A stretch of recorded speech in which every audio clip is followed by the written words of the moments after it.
Greetings and salutations, it's I, Luna, and this is Creepypasta Radio.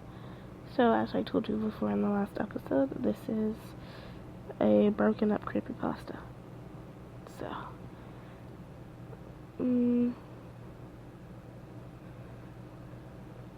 this is the continuation, and this is part 2. I almost fell back from fear and shock, but curiosity made me instantly walk up to the robot and examine it. I thought it was turned off. I gave the robot a few knocks on the arm to see if it would react. The arms didn't even feel like they were made of plastic under the fur. It felt like it was knocking on an actual arm. The robot then turned to face me again. What the hell was up with this shit? This thing was so realistic. I didn't even want to be in that room anymore, let alone for 3 more hours. I thought for a second that maybe it was overheating and spazzing out. So I sprayed it with the bottle.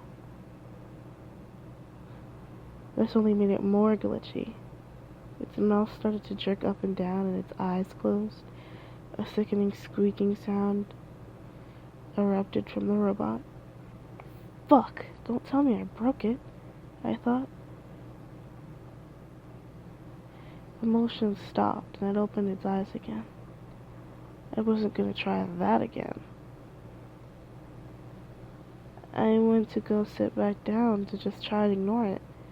I wanted to get through the shift quickly without scaring myself too much. But when I sat down in the chair and looked up, the Chucky robot had yet again turned to face me. I didn't like this.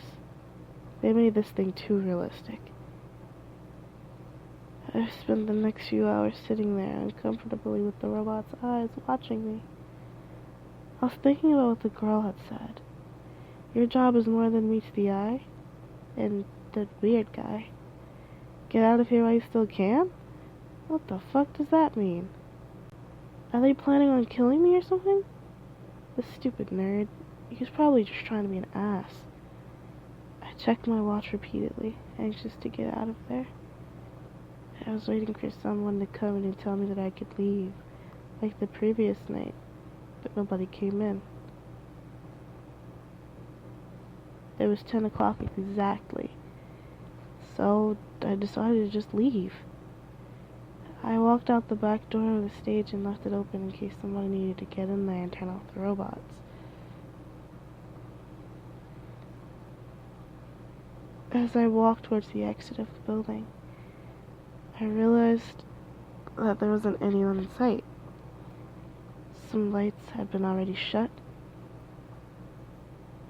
I guessed they closed pretty quickly. Sure, there was a manager somewhere closing up, so I felt it safe to leave.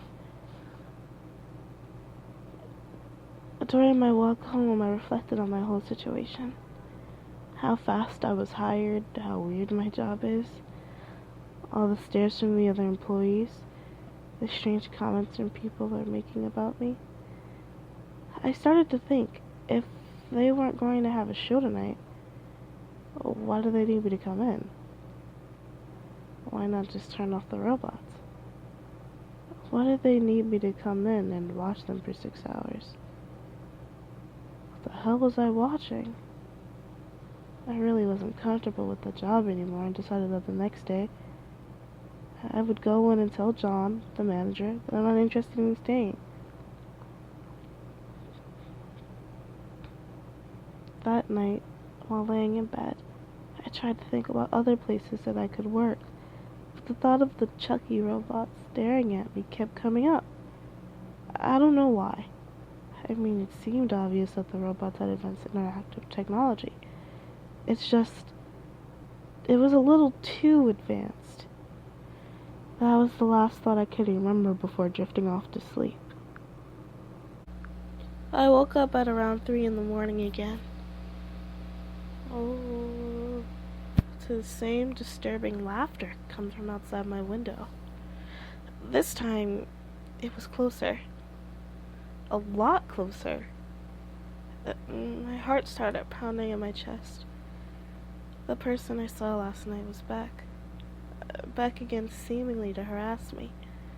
I had to confront this person. So I got on my feet and put my hand onto the blind, gathering the courage to pull it up. With one instant boost of courage, I jerked the blind up to reveal it. It was the face of the Chuck E. Cheese mascot standing right outside my window, looking right at me with the same smile I had seen in the Chuck E. Cheeses. I almost jumped out of my skin in fear. I stumbled backward on something on the floor, causing me to fall to the ground. I barely managed to get back up on my feet, then realizing that the face at the window was gone. I grabbed the blind handle and yanked it down. I sat down on my bed to try and comprehend what just happened. Somebody was pulling a prank on me. Those assholes. They followed me home and threw a Chuck E. Cheese costume on just to scare me. I knew they were all assholes, the way they all stared at me, whispered as I passed by, and the strange comments. I bet it was that stupid fucking nerd I saw earlier that day. I'm probably some kind of pawn in one big prank. That's why they hired me so quickly. But why? Why me? What did I do? I decided that first thing in the morning I would go back to the place and give John, the manager, a piece of my mind, and tell him I would sue if they continued to harass me. That night, I had trouble falling asleep after that. It was probably hours before I had finally managed to fall back asleep, only to wake up early the next morning. I took a quick shower, skipped breakfast, and stormed out the front door, walking back to the Chuck E. Cheese's. When I arrived there were 3 cop cars parked outside along with crime scene tape covering the entrance to the place. What the hell is going on here? I thought. I asked the police officer what happened. He told me one of the animatronic characters had been stolen from the place the previous night. Who the hell would steal one of these things, and how? I thought to myself. It sure didn't seem like a crime scene to me. It just seemed flat out ridiculous. This whole situation, ever since I started at this job, something's been going on. Something's not right with this place. But I did not want to get to the bottom of it. I just wanted to get away from it. I walked back home and looked up this particular Chuck E. Cheese on Google. Conveniently, there was a phone number for the manager only. It didn't say John. It was some man named George Matthew. I thought it was strange, but I called the number anyway. Voicemail. I left a message stating that it was on my mind and hung up. I hoped that would end that, and I realized, fuck, I still have to get paid. I put myself in a really awkward position though, since I still had to go back to collect my payment. Ugh, whatever. I'll do it tomorrow, I told myself. Besides, all that, the rest of the day went slow and normal. It wasn't until night that I found out that my dad was working the night shift. My mom was already staying the night with my grandma, who was feeling ill, which meant I had the house to myself. I could have had a few friends over and stuff, but I wasn't in the mood for any of that. I needed time to myself to reflect on what was up with that Chuck E. Cheese. Who the hell steals animatronics? I mean, I guess they're worth something, but to go through that effort, why not rob a jewelry store or something? Whatever. Not my problem anymore. That night, I was ready to call the police if the pranksters returned. I kept my cell phone on overnight, next to my bed, ready to dial 911. I stayed up late, watching TV, until about 2 in the morning before finally trying to fall asleep. But I couldn't. My mind was racing.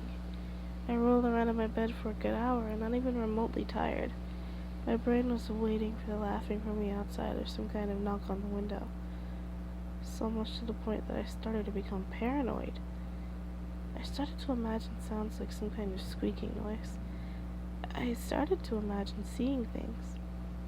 I thought I could see a silhouette of a figure in the opposite corner of my room. I told myself to stop being paranoid and just go to sleep. Somehow, I did calm myself down a bit, almost enough to finally fall asleep. I was finally relaxed, until my phone rang. What the fuck? Who's calling me this late at night? I checked the caller ID. It said unknown number. Like hell. As if I was gonna answer that. I put my cell phone back on my desk and rolled back into my side. I was so close to falling asleep. And now I was wide awake again. I know I didn't answer the phone because I was partially afraid to. It was probably about a minute or two later when I heard the voicemail tone go off on my phone. The caller had left a message. I truthfully did not want to listen to it. I told myself to listen to it first thing in the morning, but then a sickening thought came up. That the call was to inform me of bad news of my ill grandmother. I snatched the phone, flipped it open, and pressed the button to listen to the voicemail. I heard an oh-so-familiar voice. It was John, the manager from Chuck E. Cheese. I'm sorry. Truly. This is nothing personal. You have to understand. We needed you.